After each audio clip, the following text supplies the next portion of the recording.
ABC's This Week. Federal government, Kristi Noem, Vice President Vance, Donald Trump, attempting to cover up what happened here in the Twin Cities. And I don't think that people here and around the country are believing it. Her comments come amid widespread protests over the shooting death of Renee Good. Federal officials claim the victim was attempting to harm the agent with her vehicle, while Democrat leaders say the video they've seen disputes that. The U.S. has conducted large-scale strikes against multiple ISIS targets in Syria. U.S. Central Command says about 35 locations were struck on Saturday. Central Command said the strikes were part of Operation Hawkeye Strike and were in retaliation for the ISIS attack on U.S. forces in Syria last month that killed 2 U.S. soldiers and 1 civilian interpreter. A Washington state family has filed a wrongful death suit against Tesla. They claim the company's autopilot system failed to prevent a deadly crash. The suit, filed Thursday, claims that a Tesla Model S operating on autopilot did not detect a stopped motorcycle, causing the death of Jeffrey Nissen Jr. on April 19, 2024. Police reports say Nissen was riding his motorcycle and stopped in traffic when the Tesla hit him from behind. Nissen was pronounced dead at the scene. Rob Martier, NBC News Radio. NBC News on KCAA Loma Linda, sponsored by Teamsters Local 1932, protecting the future of working families. Teamsters 1932.org.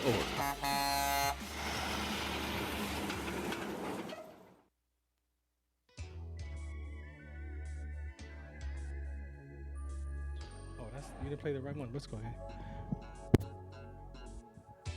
This is the Farron Dozier Show on KCA Radio. I'm about to bless the show before we get started. Here we go. When I was in my mother's womb, I had a calling on my life to do something in the glory of God and marry it like a wife. Commit myself to his word and never be led astray. And when it's all over, when he comes, I'll be glad to see that day in the morning time. All right, good evening. Welcome to the Farron Dozier Show on KCAA Radio 106.5 FM, 1050 AM. Also, streaming from the KCAA Radio.com website, the station that leaves no listener behind.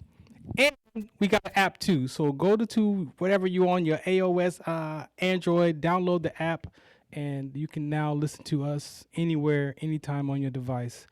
Again, I thank you for tuning and listening in tonight. As always, we have a very important, spectacular show for you here on Sunday nights.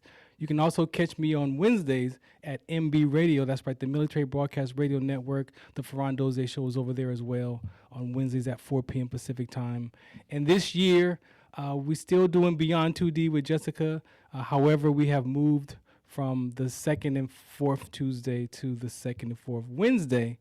So what I did was I just put all of my main shows on Wednesday. So I have Beyond 2D, I have the MB Radio, and I do my landmark classes on Wednesday. So I kind of putting stuff in a little different order this coming season. Today was Youth Sunday, so I had an opportunity to deliver a message to the youth and their parents this Sunday today. And I just want to say that the season that I'm coming out of and into, that personal prayer that I blessed the show with, that was given to me at age 16 when I received the Holy Spirit, and I thought it was a rap verse. However, it turned out to be a prayer that God gave me. And so that prayer consists of a lot of things about my life, but I titled it In the Morning Time. And then when my dad passed in 2019, I realized that the morning time just wasn't AM. It was also mourning is lost in grief. And so I've stood on that word. I've stand on God's word. And coming out of 6 years of grief and unraveling that with my dad, I realized that coming to Christ, I could tell the truth to myself, and I was poor in spirit. And when I looked at the willingness that I had to come to Christ, not for fire insurance, but to find out who he was, that my grandparents had told me about, right, that my parents told me about. But what I saw for myself is in the Word, there is a conversation called the Beatitudes. And inside the Beatitudes, it talks about that first one is coming to Christ and coming to God in the space of the willingness to be poor in spirit.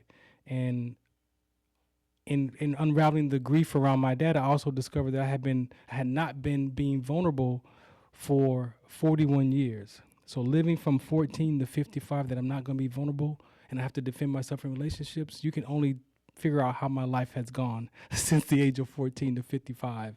And unraveling those conversations and looking at the word as the Beatitudes, that first one, again, creates a space of humility. Like we talk about empathy and humility, but do we ever experience it? And for me, admitting and acknowledging that I was poor in spirit, that I needed something, I didn't want to live my life trying to figure out how long I was going to be alive. I have grandchildren. I was comparing my life to my dad's life and how much time I had, and I didn't want to live like that. And now, in this journey, discovering the Beatitudes and really looking at my life in those perspectives and those principles, man, I found peace. Humility did come.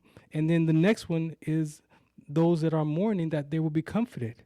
And so guess what? I found comfort in that second Beatitude. And so just for myself, being able to just live my life in a way that I had to go back and ask my parents for forgiveness and forgive myself and then forgive my peers and just decisions that I made. I'm starting to, this season that I'm in, I'm going to be studying those Beatitudes even more, because when you read those, each one of those breaks down almost, I would say, in order of how we look at life, right? And so that first one is you gotta be willing to tell the truth to ourselves. And we had a conversation with with the coach offline. Like sometimes we pretend like everything's fine, right? And when it's not fine. And for years I couldn't be vulnerable, but then we look in life and we talk about men, y'all don't have no emotional intelligence, you're hard, you don't have any feelings. But some of us were taught that you couldn't have your feelings, you couldn't express your feelings, right? And that not being vulnerable for me came from a 14-year-old girlfriend breakup, playing basketball, right? So making that decision at 14, not being vulnerable, it impacted. So I would let people tell me, oh, Farron, you hurt my feelings, you did this to me. But I never had an opportunity to say, you hurt my feelings, because I couldn't have that space, right? But I've carried that. I carried that frustration. I carried that weight. I carried those upsets with no way to release it, except for when it explodes out of an argument or something. And then now I find myself expressing my upset and frustration, but I've been carrying that for 2 years and I let it on that person, and then I never had that opportunity to say anything. But now discovering that I can be vulnerable and that my weakness is not in the world anymore, because my weakness is my strength in the Lord.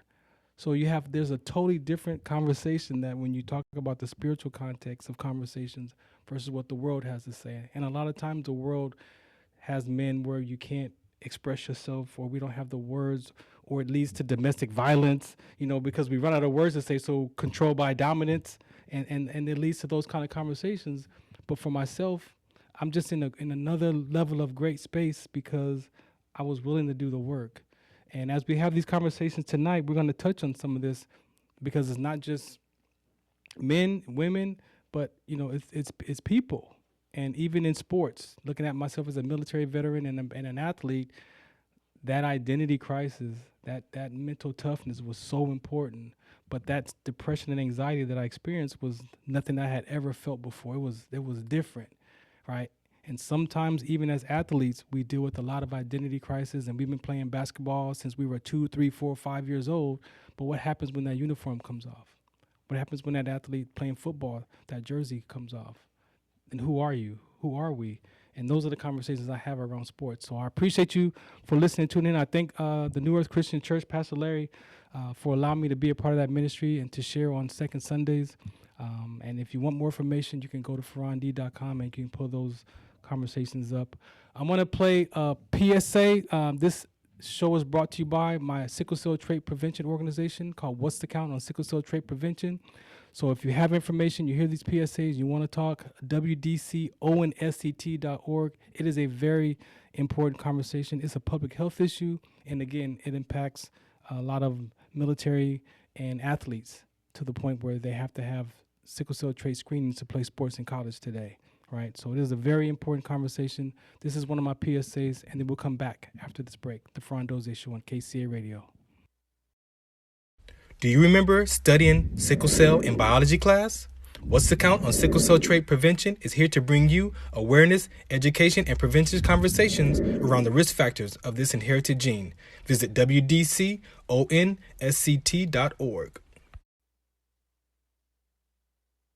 Well, we had a little bit of technical difficulties right there, but that is one of my PSAs. If you want more information, sickle cell trait is a very, again, important conversation. It is an inherited gene. There's so many directions I could go with that conversation. There's so many different aspects. But right now, this year, I'm launching the campaign for those of you who may know your status or you're interested in your status, that you can actually find out your percentage of sickle cell trait. Yes, most people don't know that you can actually do the hemoglobin electrophoresis blood test, and that can give you your sickle cell trait status, but also your percentage. Now, my percentage is 40%, so that means I have my normal red blood cell A is 60 or maybe like 50 something, and then my sickle cell trait is 40 because also it finds out your A2 percentage. So when you break down all those different DNA genes that you carry, it equals 100%. And so my sickle cell trait percentage is 40%. I've met people from as low as 25%, as high as, I think somebody just messaged me the other day that was 43%. Now, it's not sickle cell disease or anemia. We're just the trait carriers. But what we've come to find out is that people with sickle cell trait, there are risk factors and there are health complications. There's a rare kidney cancer called renal carcinoma. And so those are the things that, you know, we talk about in our organization, especially the sickle cell trait with rhabdomyolysis, which was my experience, and collapsing in the military. So that was a PSA. We'll play it again later on. But up first, I have the pleasure of meeting Coach Tim today. Shouts out to Coach Smith who connected us. He's coaching at CCC, the Christian Community College in Redlands. I reached out to him because I own a couple of ABA teams, but this season we have the Inland Empire Hounds, and it's tough finding help. It's tough finding support, and we got 5 home games left, and you know, trying to find somebody to run the clock and the boards and keep score. It's like, whew. So I was like, hey, Coach, who did you find to do your stats and your board work and stuff? And so he passed me to Tim. I reached out to Tim, and here you are today, man. Thank you for coming to hang out. Hey, Lord works mysterious ways. Hey, Coach Smith helped answer a prayer for sure right there. So do me a favor, introduce yourself a little bit. Don't give it all away. All right, my name is Coach Tim Hatch. I'm with Triple C, as you said, Christian Community College here in Redlands, and I was really fortunate as a retired teaching this year to keep coaching and hook up with Coach Smith, who's we've known each other over 30 years. Yeah, I know we don't look that old. Thank you. Hey, you said it, not me. I found myself put in the middle of this hotbed of basketball, yeah, which is San Bernardino. Yeah, and started in Orange County many years ago, yeah, and then went to Riverside County and stops at a couple colleges on the way, and now I'm getting to know the San Bernardino, establishing that footprint here, yeah, in the San Bernardino area. I'm pleasantly surprised at what a great community it is for basketball. You know, I'm kind of new to the basketball community here myself because, you know, I picked up the Ventura County Orcas first.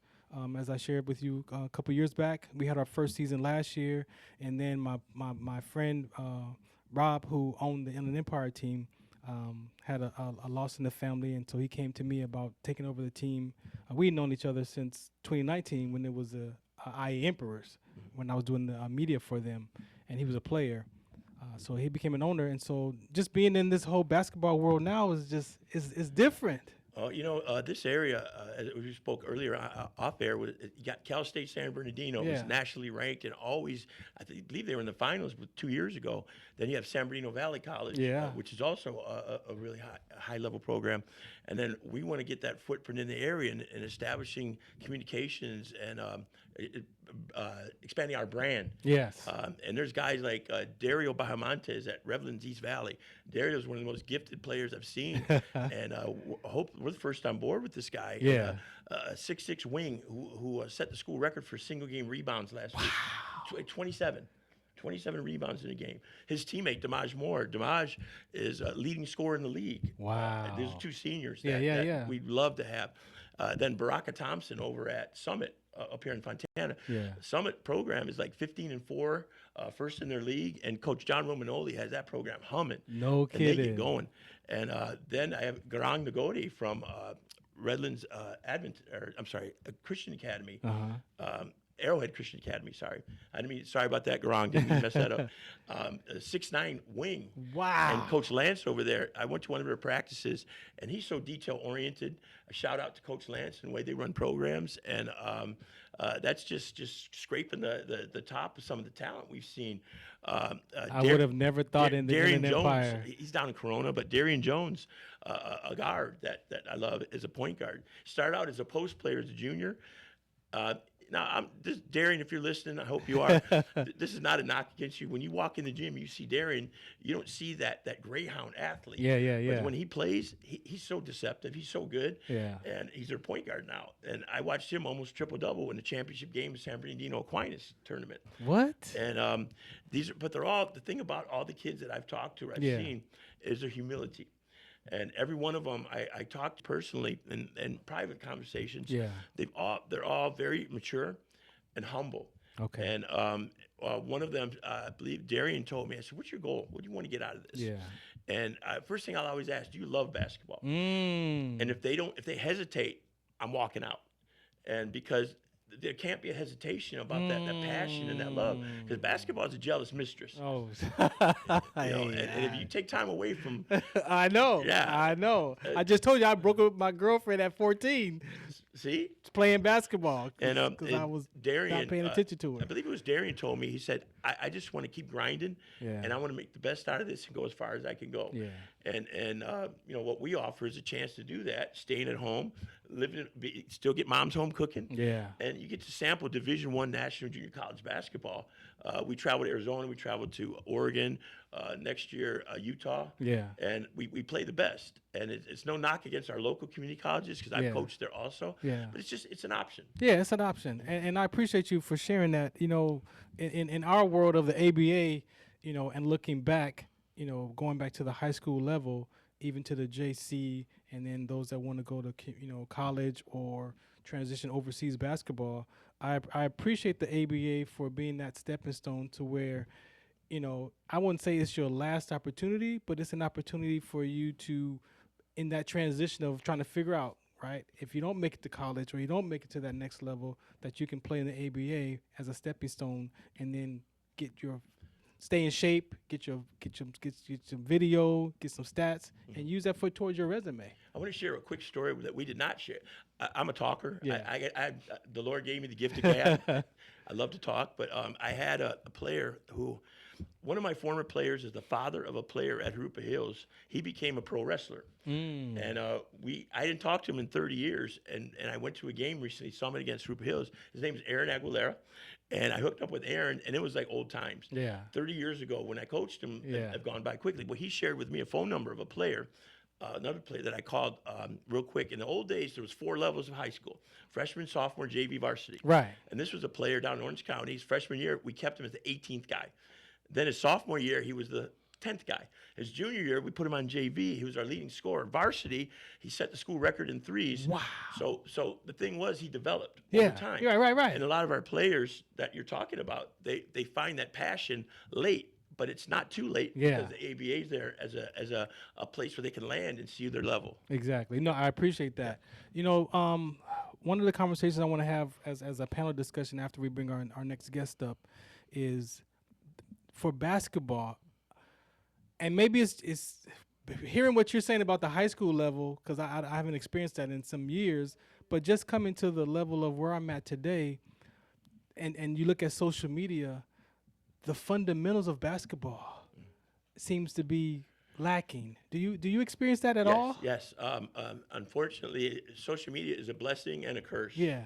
It gives and it takes away because kids, when I mean kids, I mean younger kids. Yeah. And going into high school, they watch these videos of things that they can't do, and they try and emulate those. And I've coached some all-star games, and I was fortunate enough to coach Kawhi Leonard in the Riverside County All-Star game. Wow.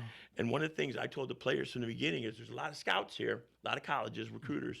Don't show them what you can't do. Show them what you can do. Right. And that if you find a player that's fundamental these days, Yeah. That's the nugget. That's what I'm saying. Yes. Like the basics. Yes, a guy that can jump stop and pass the ball and run an offense and show basketball IQ. I'm saying even box out. Yeah, Like, yes, that's a skill, a lost art. Yes. So that's why I appreciate coaches like Coach Lance and Coach Romanoli, because they work on that stuff, and their players come from those programs being able to do those things. Yeah. And also Coach Aronde at Redlands East Valley. I didn't mean to skip you. Yeah. But and lastly, I want to say the loss or the transition that I saw with my Orcas team was the 24-hour fitness mindset. Yes. What do you want to say about that? I mean, hats off to my 24-hour fitness crew. My son played there a lot, but I would tell him there's times to go and there's times to not go. Yeah. If you want to play against players, you'll know when the players are there. Yeah. I mean, the players. Yeah. I used to tell him, don't become one of those guys that is like 40 years old and walking up the floor. Yeah. Stand out. Yeah. So be that guy who runs the floor. And my son, he played a couple years at Palomar. He's now trying to make it in music business. Okay. In Los Angeles, and it's tough. Yeah. It's tough.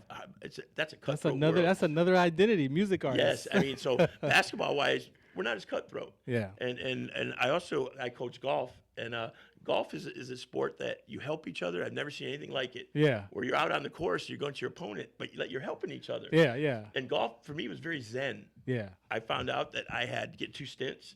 I had squamous cell carcinoma, and I have prostate cancer as we speak. And I've been very blessed that every day is beautiful. It's beautiful. And golf became very zen for me, and it taught me you can't look backwards. Yeah. If you hit a bad shot, you got another shot coming. Yeah, right. And that's affected me in my coaching and how I teach basketball. And in this, before we take this break, my question to you is my most important, why I'm even here tonight, is why is mental toughness, mental health so important for the identity of the basketball world, the music world, just as a person? Yes. Why would you say that that's an important conversation? Life happens. Things happen. You can't control what you can't control. Right. And in a game, I had to write a letter of recommendation for medical school for a doctor for one of my former players at La Sierra University, and they didn't want me to focus on basketball, but I did, because I said what it taught her was mental toughness, that she reacted to stimuli, negative, positive, whatever. Right. She brought her team close together. Right. So she taught teamwork, and that things never got past her made her change who she was. And I think the mental toughness part is life in general. It comes fast. Yeah. And that's what I try. When I taught for 38 years in high school, I retired last year, and I tell the kids, what you're experiencing right now is nothing compared to what's going to happen when you got a mortgage to pay and you've got a job on the line and you got children. All that. Yeah. So I think that's the point of the sports world and how it ties in, is that it teaches you how to be a good person and how to react right. And I appreciate that, because at the end of the day, even the message I taught today was still focused on our circumstances. As you said, life is going to happen, and where are we going to go when mentally, emotionally, when those circumstances happen? And if your soul is broken, like many of us, we don't say it out loud, but we suffer in silence. And if that soul is fractured, and your spirit is also weak and poor, then what happens, right? You got to be true to yourself before you can help other people. Got to be true to yourself. So, Tim, thank you. I'm gonna let you go and bring you back in a second. Don't go nowhere. This is the Farron Dozier Show on KCA Radio 106.5 FM, 1050 AM. Again, streaming at kcaradio.com. We'll be right back after this station identification break. Do you remember studying sickle cell in biology class?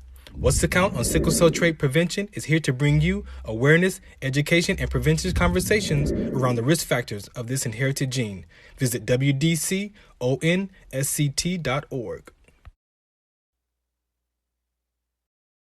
Zetovia salve, made from natural and organic ingredients, good for inflammation, poor circulation, hemorrhoids, yeast infection, lip sores, dry coughs, eye pain, minor cuts and bruises, and ready to purchase at botanicaherbalco.com.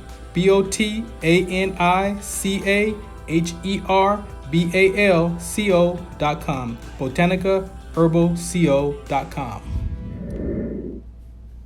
Welcome back to the Farron Dozier KCAA Radio 106.5 FM, 1050 AM. Again, tuning from the station here at KCAA Radio. Where am I talking about? Oh, I wanted to say, if you're in your car and you got to get out of your car, type in KCAA Radio on your device and click Listen Live or Watch Live, because we are in the studio tonight live, right?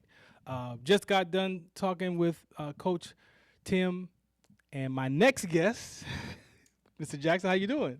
Oh man, I'm blessed. I want to start off by giving all honor and glory to God.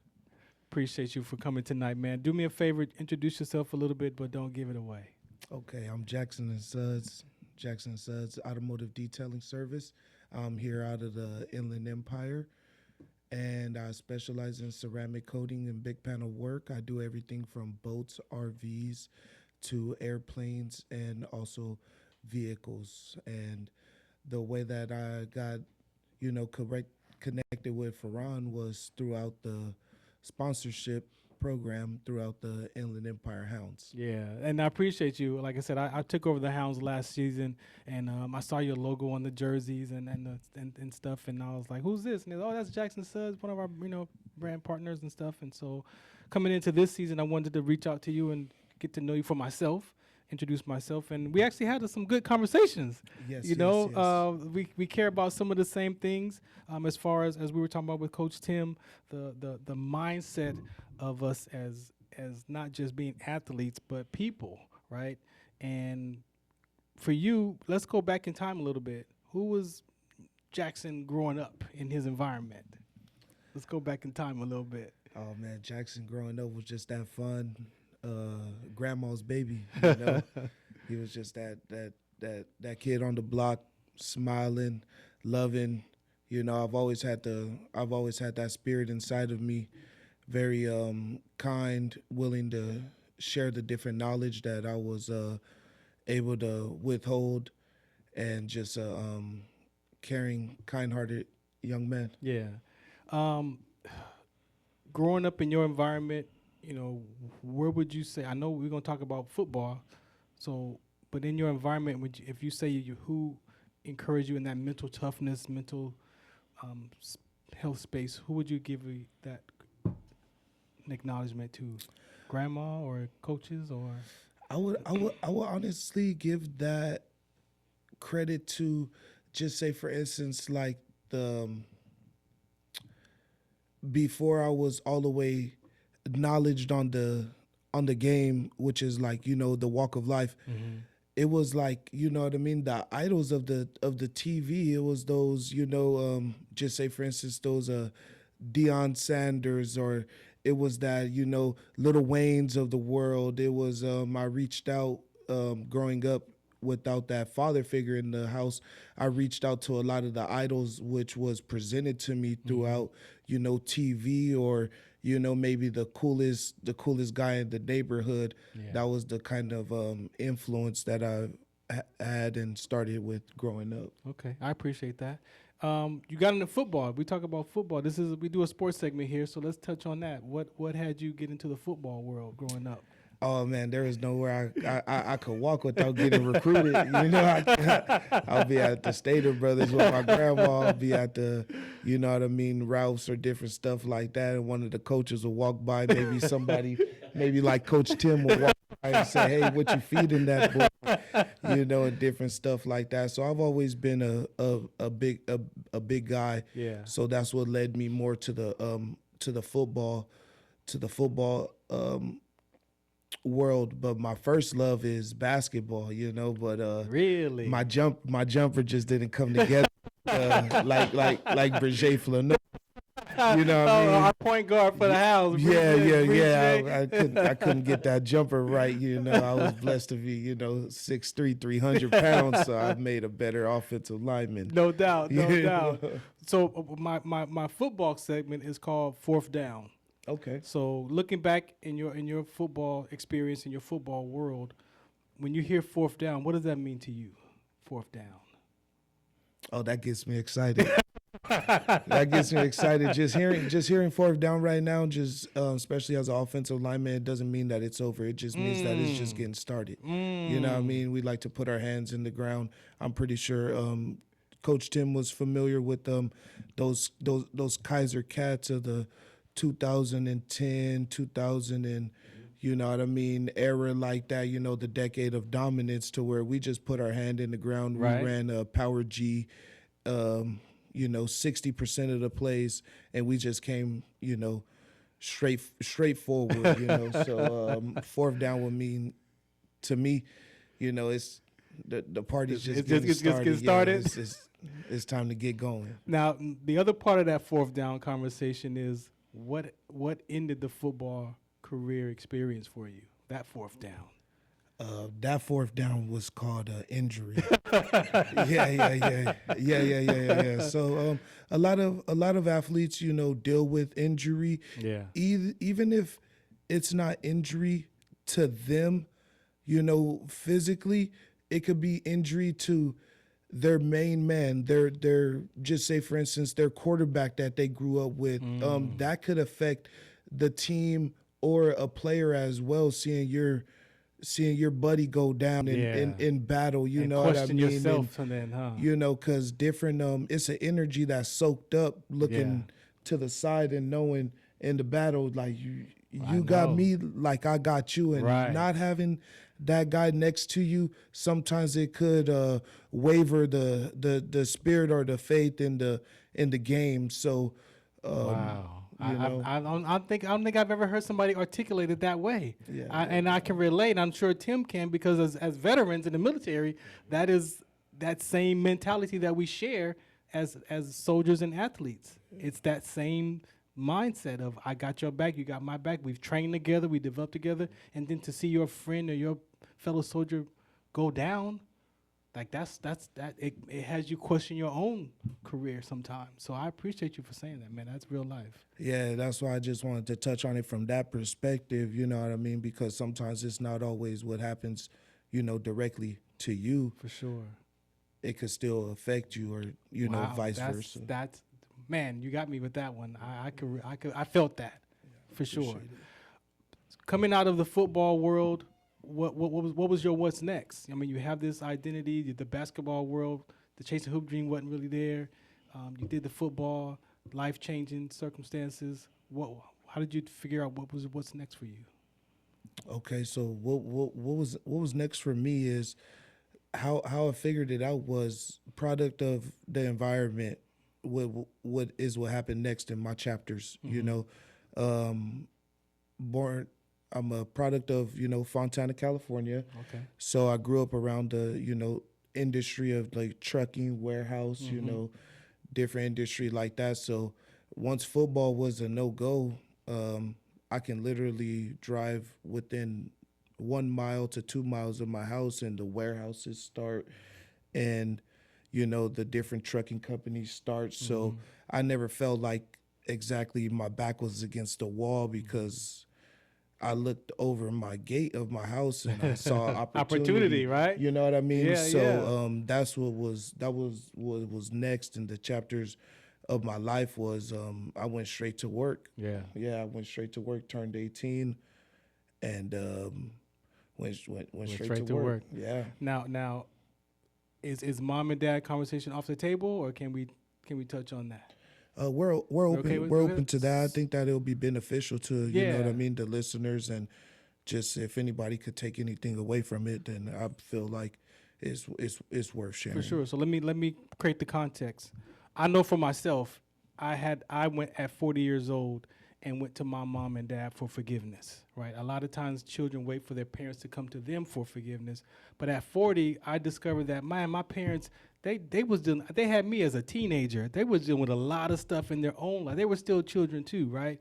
But sometimes as a child, we don't know what it is to be an adult, right? And so the Bible says, honor your father and mother. It doesn't say love or like them. It says honor them, and honor them is how we think about them, right? And so I grew up with my grandparents for a little bit of time, and then transitioned back to my mom and my stepdad and my baby sister.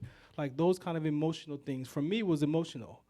So going back at 40, realizing that my parents did the best they could with what they had, I asked my dad to forgive me for how I treated him. I asked my mom to forgive me how I treated her. What do you want to say about mom and dad? I want to say, first and foremost, I appreciate them. You know, from what they gave and what they sacrificed, from the things that I saw and the things that I wasn't able to see. From all that I realized till this day, and you know, will get the opportunity to realize. My mother, you know, I can't say enough. You know, she raised me pretty much, you know, as a single mother. And the community that I was able to live in helped her a lot, because she was able to be that, you know, financial pillar and get the job done and be able to not worry about what street is my son hanging out on, or what company he is in. You know, she made a great decision, which I want to thank Fontana again, you know, for being able to, you know, help in that process, you know. And my father, resilience, survivor, and I'm also appreciative for him. I'm still figuring out, you know, a lot about him. You know, he had a different walk of life, which led him to develop those traits that I just mentioned. For sure. So overall appreciative, and I'm blessed to still have both of them, you know, living and just a phone call away. So no doubt, I appreciate I appreciate you, man. Thank you for that. And lastly, you know, we're gonna talk some more when we bring up our Tim back. But you know, conversations that you and I've had about the Hounds and my vision for the Hounds, and some of the things that you share with me about your vision for, again, your experiences and what we want to take care of the next generation of not just sports, but our community, our children. What do you see as a not a right or wrong, but as a missing conversation for our children and for our young adults, and even for our age folks? Like, what do you see that you would want to help develop or shed some light on to help this next generation, if I could put it that way? I know developing men, as far as like for the ABA team, it's like that what's next, right? It's that identity. A lot of us deal with identity crisis and we suffer in silence. Like, but we don't say that out loud. But that's usually from some past fracture or emotional, I'm you know, me not being vulnerable and I'm not good enough, I'm not worth it. Like, those were the things that, even though I had a great life, those were in my heart still. Do you see anything that comes to mind that you want to help push forward in this community, from Fontana, San Bernardino County? I believe it'll be the lack of structure, the lack of structure from idle time in men's life, from, you know, being young men to either, you know, middle life and elderly. I believe idle time is, you know, very, very destructive. So a good structure to the foundation of where you're trying to build to, rather that's being a very successful coach, rather that's being a very successful detailer, having a structure to, I wake up, devotional, gym, prepare for the day, you know, work 6 hours, 2 hours, give back to the, you know what I mean, the wife, the mother, the family, different stuff like that, pets, and then pour back into yourself, reflect, and do it again. I believe the lack of structure is a big conversation to be had, because I'm pretty sure, you know what I mean, gentlemen like, you know, Coach Tim and Farron, especially being, you know what I mean, service, you guys had structure. You knew what you were doing the next day. You didn't have as much idle time, and it led to a lot more success. You know, so and a healthy mindset, and just a lot more positive things in life. So I think the biggest conversation that I would like to bring, or help bring, will be structure. I like that, because even though I had that military structure in my military identity, but my home was messed up, right? So sometimes we decompartmentalize our life. Like I'm a soldier here and I'm a dad here, but it's still you and that one person, right? So I had to go back at 40 years old when I started my healing journey, figure out my relationship to time, my relationship to relationships, my relationship to money, right? And so a lot of times we grew up in these environments that we didn't get that ingredients, we didn't get that information, we didn't get that knowledge, it wasn't passed to us, so we had to figure it out as the circumstances happen. So I appreciate that, because that ingredients that's missing could help someone not change, but alter their perception of themselves first. So I like that. I really appreciate that. Talk about your business for a second. What do you want people to know? How can they find you? Are you looking for more business, or you kind of settled? Yes. We still are taking in clients by the day. So first of all, it's automotive detailing. It's a little bit different, a little bit more enhanced, more in-depth process than a car wash.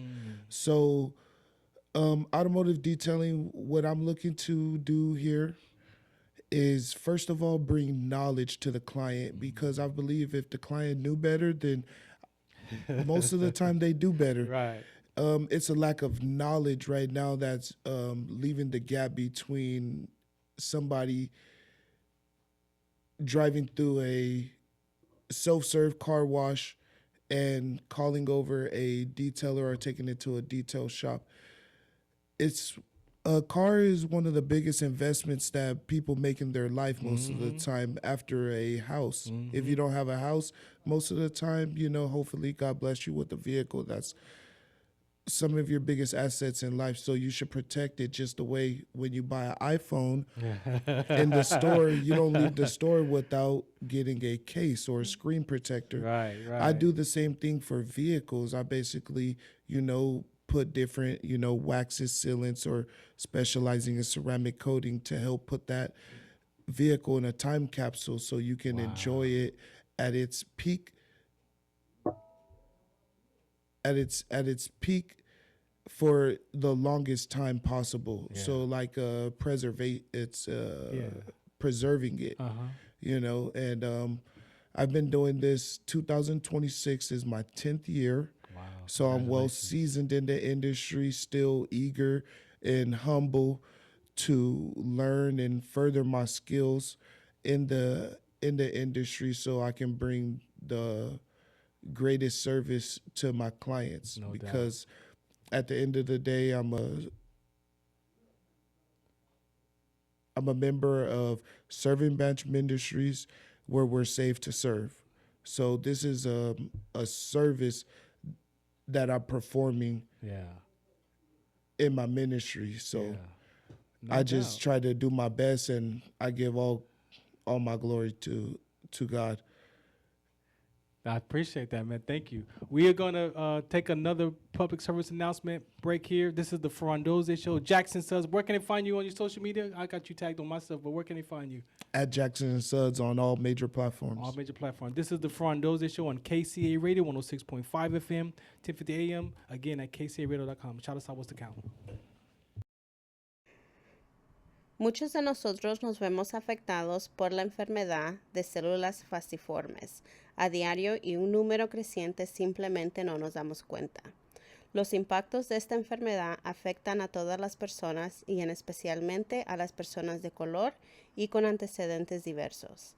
Estar en servicio conmigo y con los demás a medida que creamos una mayor conciencia sobre cómo identificar y dirigir el tratamiento de los rasgos de células falciformes, y ayudar a las familias a saber cómo superar el trastorno de células falciformes. wdconsct.org.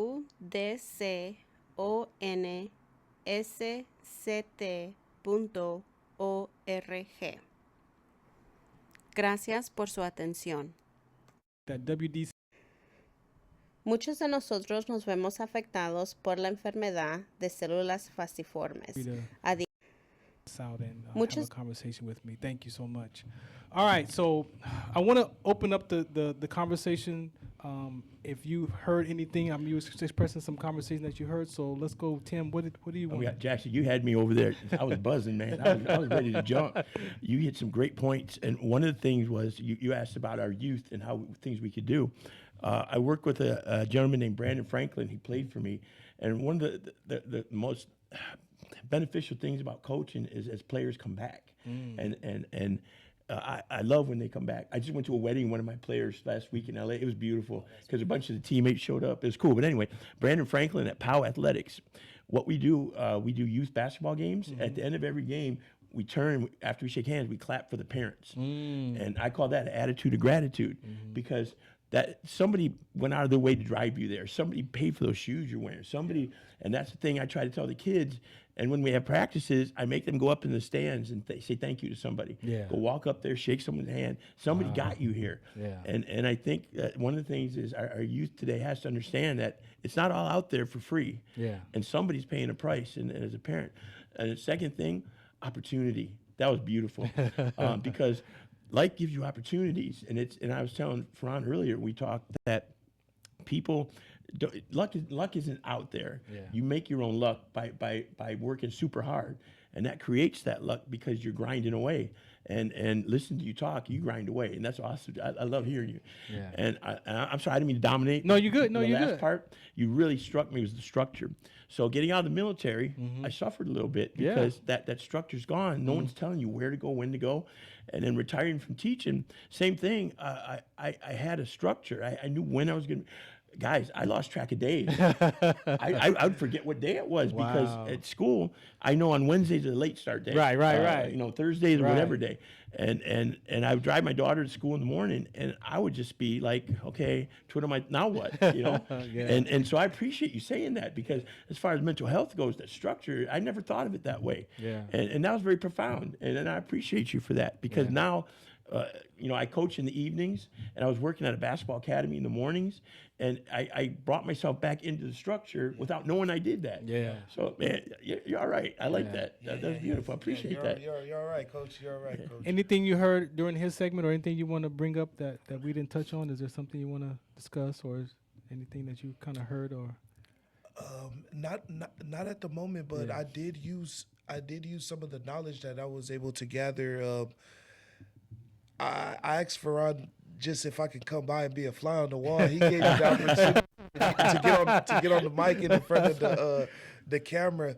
So I used my knowledge that I gained, sitting over to the chair to be able to, create my takes and, listen to you guys and say you guys are military. So that's what, sparked that and triggered that word structure and different stuff like that. So I do appreciate, the different things that you gentlemen was talking about. Was able to, build up my confidence sitting over there in that chair and, create some topics over there off of the different walks or the different topics that you guys were bringing up. You and I, as we were talking on the phone weeks ago, a month or so ago. New in church, both of us. I've been back at church for like 6 years. Yes, baby in Christ. Yeah, baby in Christ, right? From coming to church and before that transition, what had you, I'm gonna go for myself and find out because our grandparents planted those seeds, but at some point it's up to us to make that choice. What had you make your choice to come to church and start going to church or? Yeah, like I said, just always having that, I guess it's kind of the spell of having the lack of a male figure in the house. So I've always been, motivated or inspired by, men that I get to see or the life I get to experience. So two of my buddies, Lavelle, man, I give him a shout out. I'm going to go ahead and share this segment with him because I know he's very studious. And Chester Griffin, I saw their life and how it was changing for the better. And not in a negative connotation, but I said I want some of that. And they gave me they gave me the coordinates on where to find it. So Yeah. I went seeking. You know what I mean? But you went and found it. Yep, Yeah. yep. That's the thing. People you could direct people. Yeah. But you had the wherewithal and the what's the word I want to say? They instigated it. You followed up on it though. Yeah. I took that. They gave the coordinates, and I took the initiative. I like that. And I went to go get me some of that. So I do feel, happier. I feel more energetic. Right? You know what I mean? It's It's a whole different. You know what I mean? I got that battery. You know what I mean? So it's beautiful. I'm in my honeymoon stage. So you know how that goes. Yeah. And then you know the different fiery trials that's gonna come course. after that honeymoon stage. Yeah. But hey, I'm here to stand in the fires. That's why I still got my Eagles jersey on now. You know what I mean? we talked about that setting up the interview. Can I throw something else Go up to you ahead. that you talked about, touched on your mother? And my mom used to always say, you hear my Detroit? I'm from Detroit. I say, Mom. She said, she would always tell me things happen for a reason. So I come home like, man, I didn't get that job or that didn't work out. And she'd say, there's a plan. Just don't question. You roll forward. Yeah. And she was right. She was always right. So you made me think of that when you talked about how your mom put you in the right place. And I feel the same way. Yeah. And then lastly, Kaiser, huh? Yes. I was an offensive coordinator or offensive assistant at Norte Vista. Oh man, you guys are tough. You guys There was some battles. Some battles. athletic ends over there. Yeah, but there's Big fun. basketball What year type did you guys. graduate? I came out 2012. I was before you then. I was an offensive person there in 2004, 2005, and then I went to Citrus Hill High School. But yeah, we always took our head coach at Norte Vista loved Coach Brewitt. Yep. He was a disciple of him, so we ran a lot of the stuff you ran. Yeah. And so that's this see small world again. Small world. We keep coming back to this, and again, Lord works mysterious ways. I meet Andre Smith 30 years ago, who's a coach now at Triple C, and That's right. Then through him I meet Farron. Who, then I'm going to be your book guy. I'm going to be your scoreboard guy. And I'll even do PA for you. I said, well, evening, ladies and gentlemen, welcome to Norton. Like I'm gonna take care of you. Yeah, just willing. Yes. He sounds willing. Yeah, willing. And tonight we want to end tonight's show with that conversation, the willingness, right? And what gets in the way of the willingness for me was, man, I can't be vulnerable. I can't say, I can't feel, I can't. All those can'ts, and then the I'm not good enough. I'm not worth it. I'm not worthy of love. But what I discovered in this last season of my transition was I chose life the way it is and the way it isn't. A lot of people say, oh, that's just the way it is. No, it's not the way it isn't. And by me completing that circle, sometimes you got to know what you're holding on to let it go. Yep. Right? So it can't just be the way it is. It's also the way it isn't. And so when I embraced not being vulnerable the way it is and the way it isn't, I saw that I could be vulnerable. Yeah. And I gave up, choosing grief and loss the way it is and the way it isn't. So now I have grief and loss. It doesn't have me. So I can let it go, or I know what I'm going to get if I hold on to the grief, if I hold on to the loss, if I hold on to not being vulnerable. I know what life is going to look like. And I don't want that life no more, right? And I came to Christ because I wanted to find it for myself because I was tired of that old life. And my heart wasn't hardened, but I had emotional fractures. And a lot of times the emotional fracture from the transition out of military, out of sports, the what's next, the identity crisis, could leave a person feeling lost. Yeah. And we definitely don't want that. We definitely don't want from hope to hopelessness to disappointment to despair to self-loathing. And then what came out of my mouth was, why bother? And we want to interrupt those kind of conversations with structure. Yes. And find them coordinates. Right? That's so awesome, dude. Man, you got it. That's your lingo. You can have that. 20 seconds. What do you want to say? 20 seconds. 20 seconds. Yeah. What I want to say. Hey, I appreciate, the Farron Dozier show for having me out this evening. And I want to, bless us with traveling mercies to make it here and also to make it back to our destination safe and sound. I appreciate it. Same thing. Thank you. I appreciate what you just said. And thank you to our engineer who did a great job. Cool. Yeah, Appreciate it. And thank you. That's nice meeting you. Yep. And we definitely going to have a conversation. All right, this is the Farron Dozier Show, KCA Radio. Shout us out. What's the count? See you next week. FarronD.com for more information. Shout us out. What's the count? Hey, I'm Sergeant First Class Farron Dozier. I'm here at the military base, and I have the sickle cell trait. Now, why I got involved is I experienced what they call sickle cell trait exertion. And I was doing the Army physical fitness test, the 2-mile run, and when I got done, I collapsed. A lot of soldiers and athletes have been dying at football fields and running track, and the family members have no idea that they have the sickle cell trait gene or that it's a trigger. So my purpose is to mobilize the community so we can find out what's in your genes. How will life be if we could prevent another child from being born with sickle cell trait or disease? And if a child was born with the trait or disease, that the family members would have the education, awareness, and resources in every city that they lived in. So tune into our webinar series and find out what's the count.